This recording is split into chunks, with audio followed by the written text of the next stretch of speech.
SSPMS मैदानावर क्रीडाई या संस्थेमार्फत आयोजित करण्यात आलेल्या घर खरेदी महोत्सवाच्या प्रवेशद्वारावर घर खरेदी करताना नागरिकांनी विशेष काळजी घ्यावी आणि घर खरेदी करण्यापूर्वी ग्राहकांना देण्यात आलेल्या आश्वासनांची पूर्ती बांधकाम व्यावसायिकांनी करावी। अशा प्रकारे जनजागृती अखिल भारतीय ग्राहक पंचायतीच्या वतीने करण्यात आली। बिल्डरकडनं जी सगळी फसवणूक होती ग्राहकांची, त्या बाबतीत ग्राहकांच्यात अवेअरनेस वाढावा आणि आपला फ्लॅट खरेदी करताना जास्तीत जास्त त्यांनी काळजी घ्यावी, प्रत्येक गोष्टीची माहिती जाणून घ्यावी। उदाहरणार्थ MSEBीचा रेट किती आहे, सोसायटी रजिस्ट्रेशन करताना किंवा फ्लॅट अपार्टमेंट डीड करताना किती खर्च होतो हे जाणून घ्यावं। त्याचप्रमाणे लोकांनी पैसे द्यावेत, कारण आत्ता जे चार्जेस आहेत त्याच्या जवळजवळ दसपट पैसे उकळले जातात, वेळेवर पोझिशन दिलं जात नाही, अनेक ॲम्युनिटीज कमिट करूनसुद्धा दिल्या जात नाहीत, कन्व्हिन्स डीड वेळेवर करून दिलं जात नाही। असे अनेक विविध प्रकार आहेत। ते या एक्झिबिशनमध्ये त्याविषयी कुठंच काही बोलत नाही आहेत, बाकीचं नुसता खोटा शो करतायत की हे देतो ते देतो, प्रत्यक्षात काहीच देत नाहीत। त्यामुळे आज हे सगळे ग्राहक उत्स्फूर्तपणे या इथे जमलेले आहेत आणि त्यांच्या हातात जिथे फसलेत त्यांच्या सोसायट्यांचे बॅनरही त्यांनी आणलेले दाखवण्यासाठी। एसएसपीएमएस मैदानावर क्रीडाई या बांधकाम व्यावसायिकांच्या संस्थेतर्फे घर खरेदी महोत्सव आयोजित करण्यात आला होता। यावेळी अखिल भारतीय ग्राहक पंचायत समितीच्या वतीने ग्राहकांमध्ये जनजागृती करण्यासाठी प्रवेशद्वारावर उभे राहून ग्राहकांमध्ये जनजागृती केली। यावेळी काही फसवणूक झालेले ग्राहकही उपस्थित होते।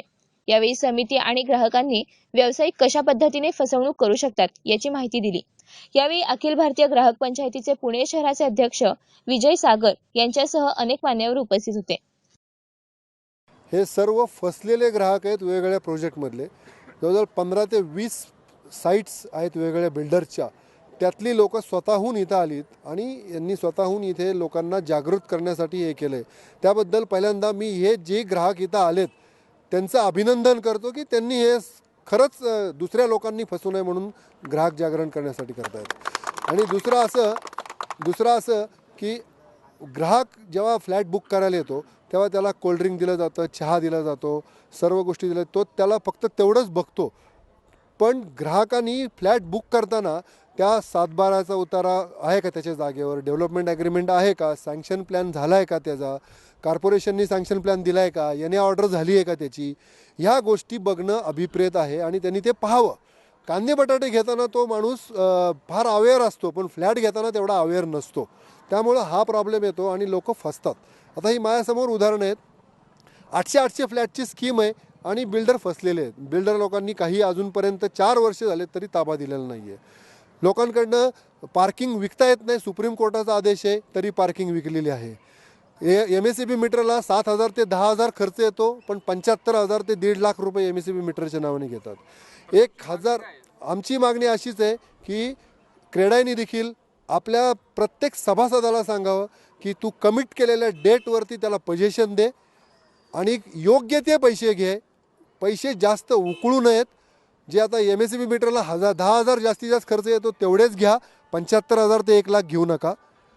सोसायटी फॉर्मेशनला 1,000 रुपये फक्त लागतात तेवढे घ्या, 20-30 हजार घेऊ नका। पार्किंग विकता येत नाही, सुप्रीम कोर्टाचा आदेश आहे, त्या आदेशाचं पालन करा। त्याच्याऐवजी तुम्ही 1,00,000-2 लाख रुपये पार्किंग विकताय ते थांबवा आणि योग्य तो रेट घ्या। आणि पाणी पुरवठा जोपर्यंत कॉर्पोरेशन किंवा ग्रामपंचायतीतर्फे पाणी येत नाही तोपर्यंत बिल्डरनी मोफत द्यावं असं कायद्यात आहे आणि तसे आदेश पण झालेले आहेत कोर्टाचे, तर त्याचंही पालन व्हावं। आणि ते न केल्यास ग्राहक पंचायत अजून ह्यापेक्षा जास्त प्रमाणात जागरण करण्यासाठी येईल। आणि आम्ही आंदोलन म्हणत नाही याला, कारण हे ग्राहक जागरण आहे। आम्ही कुठल्याही बिल्डरच्या विरुद्ध नाही आहे, त्याच्या प्रवृत्तीविरुद्ध आहे आणि त्याची जी प्रवृत्ती जोपर्यंत सुधारत नाही तोपर्यंत ग्राहक पंचायत हा असा प्रयत्न करणार।